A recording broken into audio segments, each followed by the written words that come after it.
Do you think we can ever truly escape the pick me? Like, for me, I don't actually think it's that inherent to dating men romantically. I think it actually reflects a broader question about how I feel secure in different relationships. I think to be seen and want to be chosen is something that is ingrained and embedded within all of us. I think the way it manifests and the way that we try to fill the slot is the problem.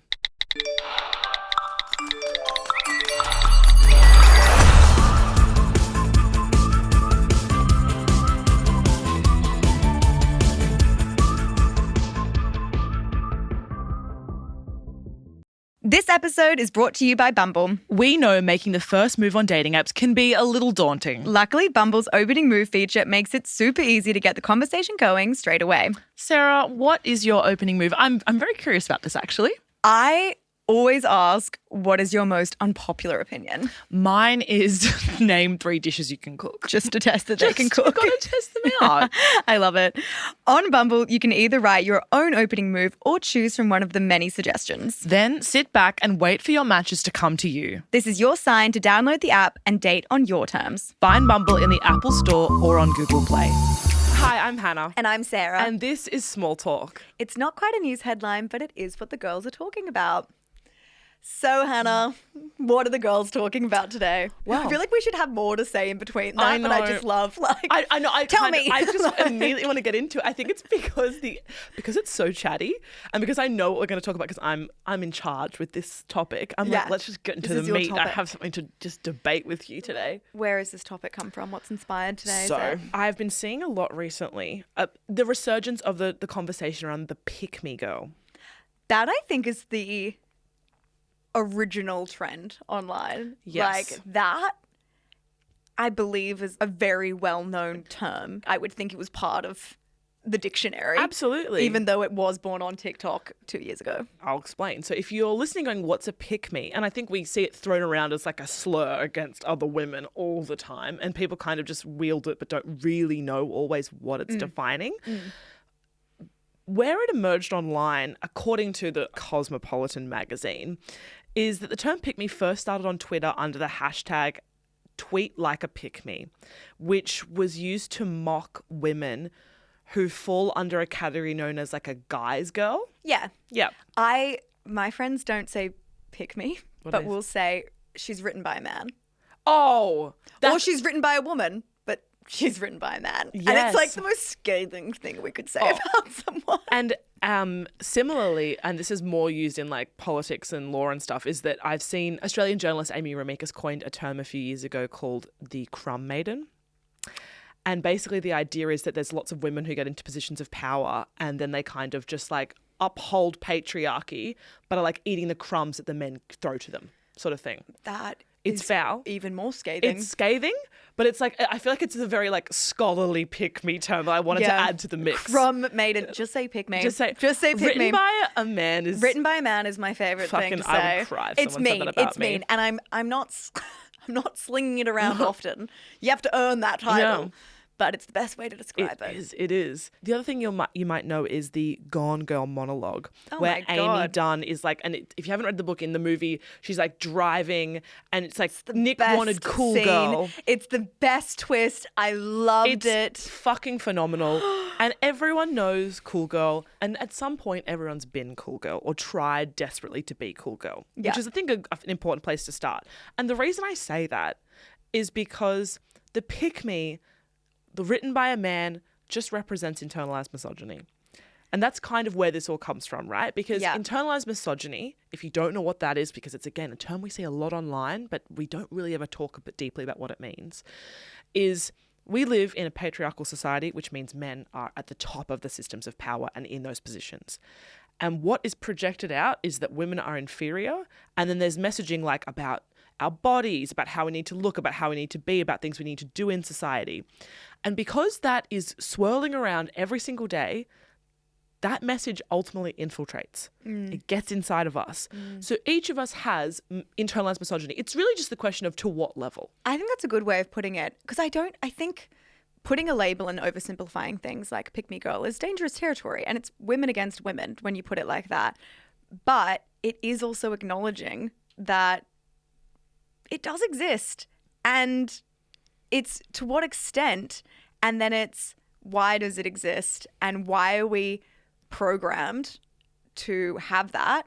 And then how do we learn to decenter it? Like, it's like pick me girl recovery. We're all in. We are all in recovery. We actually all, because we live in a heteronormative society too. So even, you know, if you're someone who doesn't like men or doesn't date men, for a long time you can feel the burden of like the male gaze and what it makes you think of other women. Even when you're exploring different parts of yourself like that and trying to escape it, you can still feel it seeping in occasionally. And it's, I don't know if it's possible to completely rid yourself of. No, I think we will all have moments of pick me. Yes. But I guess sometimes it's just like, where does it come from and how aware are we of it? You've basically hit my first point, which is we are all pick-me's. And the point I wanted to start from specifically here is learning to date, learning to be like a young woman in the world and feeling that pressure to impress and be liked and be desirable is tough and it feels all-encompassing at the time. But I want to talk about moments when I've been a pick-me, when you've been a pick-me, because in order to discuss and dismantle the pick-me, I think you need to acknowledge how it's shaped us all. I had a problem with centering men in my life. Yeah. I had a boyfriend in preschool, you know, like Fuck. like something was hardwired. I think I had my sexual awakening at like 4 watching Peter Pan. I was like, he's really cute. It's been a lot for me. But I also had this hilarious predisposition, especially at like 13, 14 years old, where I was so determined to be taken seriously by boys. And I had a mum that loved to fuck with me. She never wanted me, obviously, dressing up in like the mini Aztec skirt, the cook eye crop, like the stuff that was like clearly dressing for a male gaze. Mum didn't want me to do that. So instead of just telling me, no, you can't wear that, she would kind of mind fuck me a little bit. There's this thing called Lavender Bay Dance. And it was like all I wanted to go to in year 7 because... Lavender Bay Dance? Lavender Bay Dance. Kind of like a blue light disco if you're a little bit older. And it's where you would go and it was a guaranteed hookup. Like, the only way I can describe it is that was the horniest event anyone's ever been to. Like, you would just go and you could just get a kiss. You could get 7 kisses in a night if you wanted to. Like, it was just... Have you never heard of this or had anything like this? No. Everyone went. It was the biggest deal, and it's run by priests. That was the weirdest thing off it. You'd get a slice of pizza from a priest, and you'd be like, thanks, I'm going to go hook up with a guy. And they're like, it was the craziest event, and everyone knew that that's what happened, and all the parents knew that that's what happened. So I came home, and I was like, Mum, please, like, I have to go. I have to have a hookup. Like, you don't understand. All my friends are going. So Mum goes, yeah, absolutely. You can go to that. I was like, really? And she was like, yeah, of course. You know what? I'll even take you shopping. Let's get you a new outfit for it. And she spent the day at the mall telling me, you know what boys like? Maturity. Boys, if they really wanted a girlfriend, they want a girl who's like got a bit of maturity about her. And I spent the day being like, maybe she's onto something. So I show up to the prees that night, all my friends. The prees? Yes. Well, like the prees was just going to someone's house beforehand to get ready. And I show up and everyone's in a mini skirt. I'm in a sensible pair of pants, a cable knit sweater, and a fucking flower crown for no explained reason. The flower crown was in, Sarah. That's the explained reason. That was very of its time. And I looked around and you would think the penny would drop for me and I'd be like, I'm dressed. I've missed the memo. But I'm walking around with the confidence of like a 50-year-old man. I go, these silly girls, they don't know boys like maturity. But so I showed up to this thing talking to all these boys in my cable knit. And then I get home and Mum picks me up and I go, you wouldn't believe it. Not a single kiss at the guaranteed fucking kiss event. Oh, yeah, you were the nun. You were serious. I also love the sort of, I'm so glad this is a vodcast because the strut you just fucking did. If you're not watching this VOD, then you should be. Point I'll raise, and I love that you've told me this fucked up story about yourself, because then my question is to you, is the term pick me problematic because women who try to escape it are actually just doing it in a different way like that? No, that's what I mean. Like, I don't think that wasn't pick me. Like, you would think me showing up dressed like that, you'd think she doesn't care for boy attention. I was actually so desperate for boy attention that I was trying to like Freud them into some sort of relationship. You were just approaching it differently. Judging the shit out of my friends in miniskirts. That's what I mean. I think that ultimately what you're describing is a situation where it's like, I'm just trying to be closeted pick me. No. But also then, and I know we're too early almost for this sort of gateway drug here, but if you try to escape pick me and become a girl's girl, ultimately you're just being like a sort of pick me for society at large, because we all want to be liked and we all want to be loved. Yeah. And it was funny. I actually said to my mum, like, this was maybe 5 years. I'm 20 something at this stage. And I go, did you do that to me on purpose? And she starts hysterically laughing. She's like, yep. Yeah.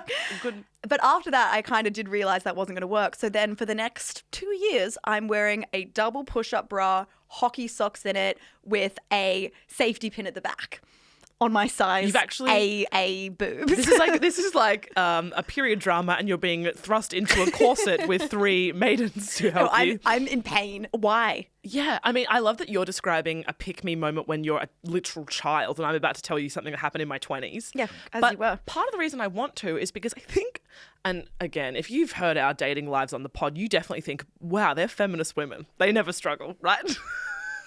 But I do think people go, Hannah would be such a feminist in dating. And no, not the case, actually. No. We're all a bit the same in that it takes a lot to dismantle and decenter. I remember this was a few years ago now. This is pathetic what I'm about to say aloud. I can't believe I'm doing it, but I think it's important as a confessional. I was dating someone who just didn't like me. I'm pretty sure. And Bummer. I was convinced it was because he had an avoidant attachment style.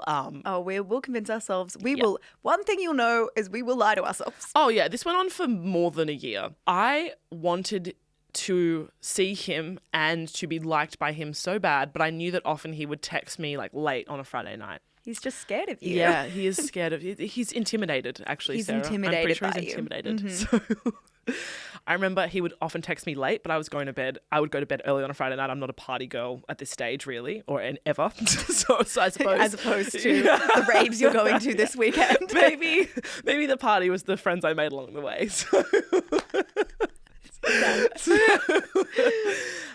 I would set my alarm for like 1 a.m. to wake up in case he'd sent me a text.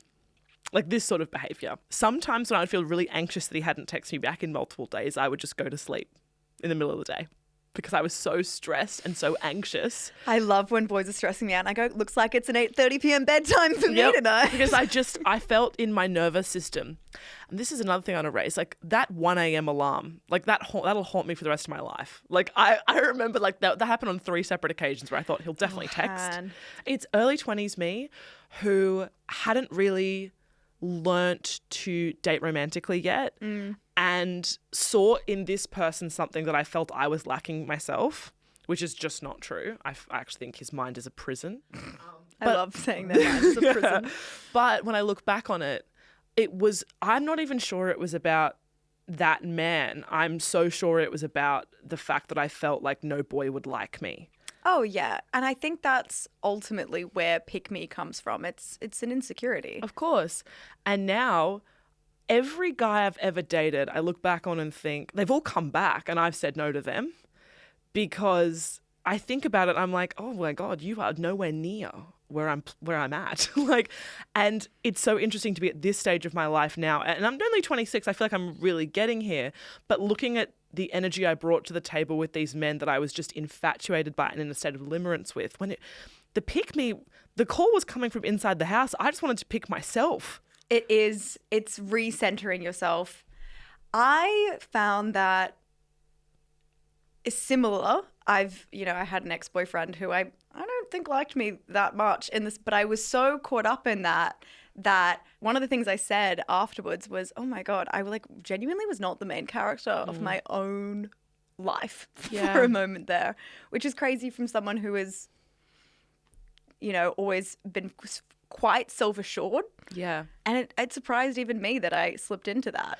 But what I'll say to that, and I think it's reflective of both of our experiences, is that it never starts out like that. Like, I am a self-assured person. Like, even when I'm describing this 1 a.m. alarm thing, I know it's sad and it feels so tragic to me that that happened because I'm so sad for that girl because that's not me. It's never been me. I came out of the womb kind of like this, and I think you did too in many ways. And having someone have that effect and feeling displaced in your own narrative, in your own, like, becoming the understudy is a really strange experience because you wake up one day and think, how did I get here? Yeah. Because it also happens so slowly. Yeah. And I think pick me is something similar. Like, you don't actually realize you're in it because it chips away so slowly. And then one day you're just confused as to how you've become a shell of your former self. And that's why I also reflect on this debate of, is pick me as a title real, or is it kind of a product of our nervous system and attachment style, which can be affected by, you know, workplace bullying, a romantic relationship, a friendship breakdown. Like, for me, I don't actually think it's that inherent to dating men romantically. I think it actually reflects a broader question about how I feel secure in different relationships. Yeah, absolutely. I do think that a lot of pick-me behaviours, though, and pick-me girls, if they are to exist and we agree with the statement, it's more about, like, the girl who says it's easier to hang out with boys because they're less drama. I feel sorry when I hear things like that. And I do get it. Girls are nightmares sometimes. And I'll say that as a feminist. Yeah. Bitches, honestly. Yeah, girls are mean. Girls are the meanest. Girls are mean because it's created. Women hurt me more because I expect better from them because they understand. I expect better from them, but women can do psychological warfare like nobody else. And I think it's the emotional intelligence that can also be wielded for evil sometimes. Absolutely. So I do understand that to an extent, but it's because of that same, like, when wielded for good, is you will never have friendships that will be as deep and as understanding as a female friendship is. And I've had exes say stuff like, you're my best friend. And I remember hearing that and at the time being like, that's the cutest thing. And I look back on it and I go, it is sweet, but you're not my best friend. Honestly, you're not. Oh, like, my God. I'm sorry. We didn't even scratch the surface a little bit emotionally of what I've covered with my friends at a sleepover back in year 7. Yeah.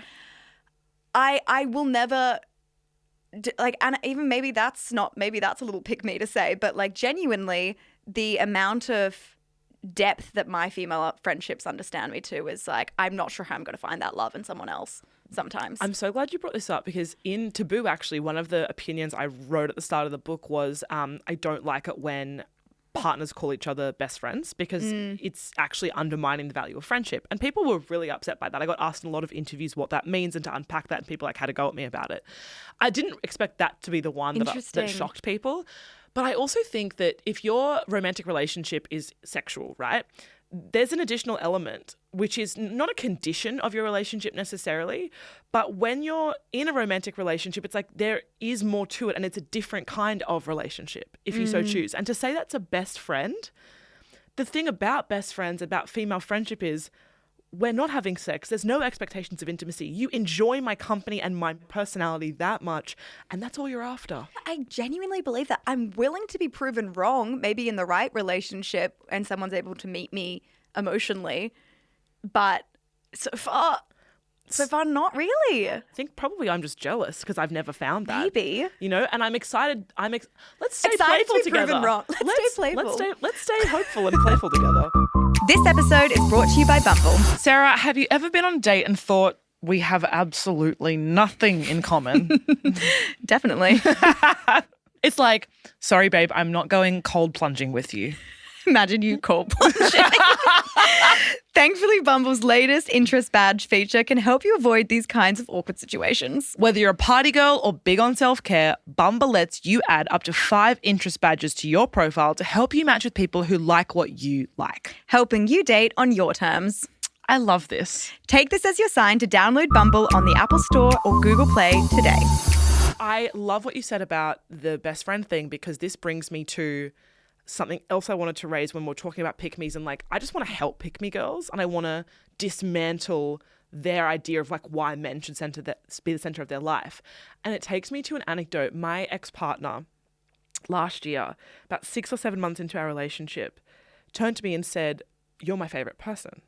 reminds me of the best friend thing you just said. Mm-hmm. And he said to me, am I your favorite person? And I think I knew the wheels were falling off the relationship at this point, which is probably why I reacted the way I did. I think actually my partner should be my favorite person. But when he said this to me, and my immediate gut instinct was, no, you are not. But I said to him aloud, which I think actually is fair, I love you, but you have known me for 7 months. To say you are my favorite person is so offensive to the women in my life that have seen me through my fucking teens, through everything in my 20s, unconditional love. I believe you are one of my favorite people, but I think the idea that within the hierarchy of relationships, as soon as you become my partner, you are therefore my favorite person, even if we're 3 months in, 5 months in, I do think that's a sort of love that needs to be earned over a period of time.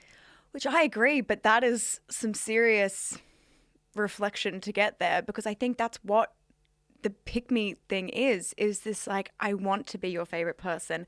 I want you to see me, choose me, love me. And I think, I mean, everyone makes this point, but it is worth saying. Everything we're told as kids and as young adults and as teenagers or whatever it is that it's meant to feel like that. It's meant to feel like, oh my God, there has never been another, there will never be another. This grandiose declaration of love. But I also think it's not pick me to want to be seen. I think to be seen and want to be chosen is something that is ingrained and embedded within all of us. I think the way it manifests and the way that we try to fill the slot is the problem. Because the way we fill the slot when things aren't working out and you're hardwired as pick me is, and this is where written by a man comes in or whatever it is, but you become competitive with girls.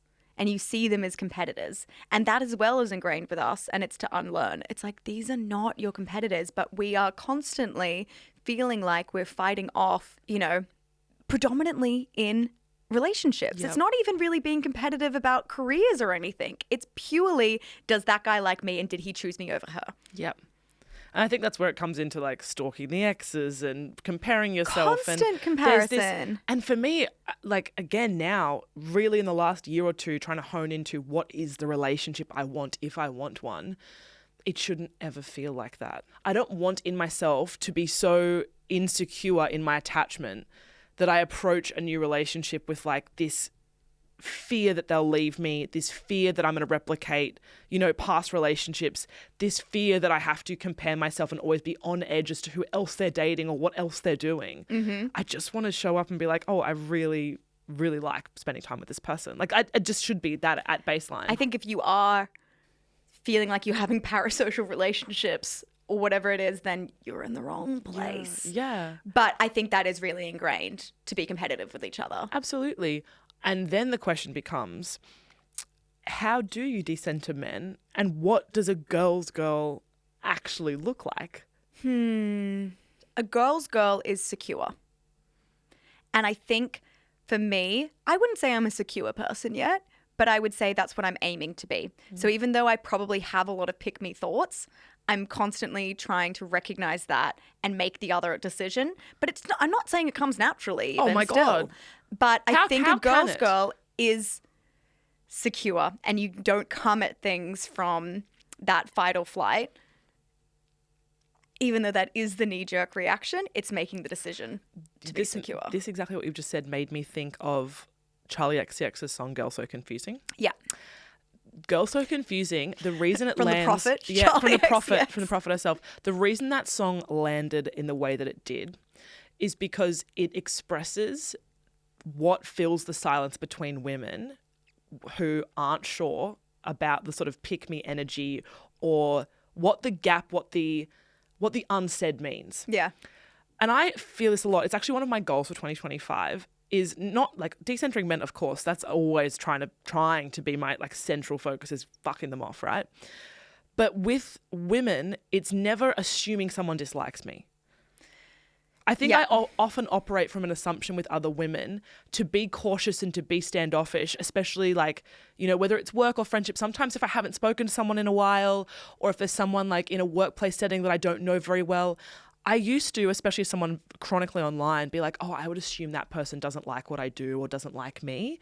And changing that dominant narrative is incredibly difficult. But Girl So Confusing is like this, what women fill the space with is a false assumption of judgment. Yeah. And I think that becoming a girl's girl more this year and trying to like really combat those thoughts and those insecurities and becoming a more secure version of myself is about working from that place of, Yeah. I approach my friendships really securely. But what about my distant acquaintances and people I encounter? That's a huge change for me. And when someone is coming at you with some clearly pick-me tendencies, and this, I don't even mean this to sound condescending, but it is just like a behavioral thing I've picked up on. If a girl feels the need to say, oh, you've dressed up, or oh, you wear a lot of makeup, or says something clearly trying to put you down a little bit. A bit of an egg, but in a creative way, again, as girls do. You recognize it. This is saying more about them than it is you. And I throw them a compliment back. Yep. Because actually all they need is a little pat on the shoulder. Yeah, a little It's acknowledgement. Okay. It's okay. And you watch calm, because it is always operating from an insecurity. We all have it. We all have those moments when someone just keeps it moving.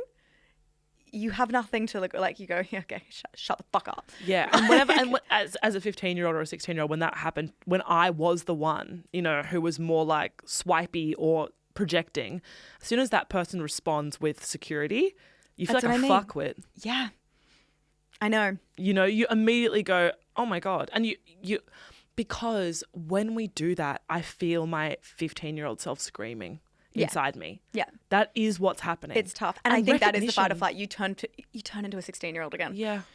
You have to be like, no, I'm not 16 anymore. Yeah. And I think like when we're talking about this pipeline of pick me to girls girl, recognizing and actually bringing sympathy or empathy, because we've all been there, I know that ultimately the more that I can live my life from a secure point, the happier I'll be. And recognizing in someone else that they're just a little bit further back or having a regression in that moment, and bringing not a pity, but an empathy to the table is the best thing you can do for both parties. Yeah.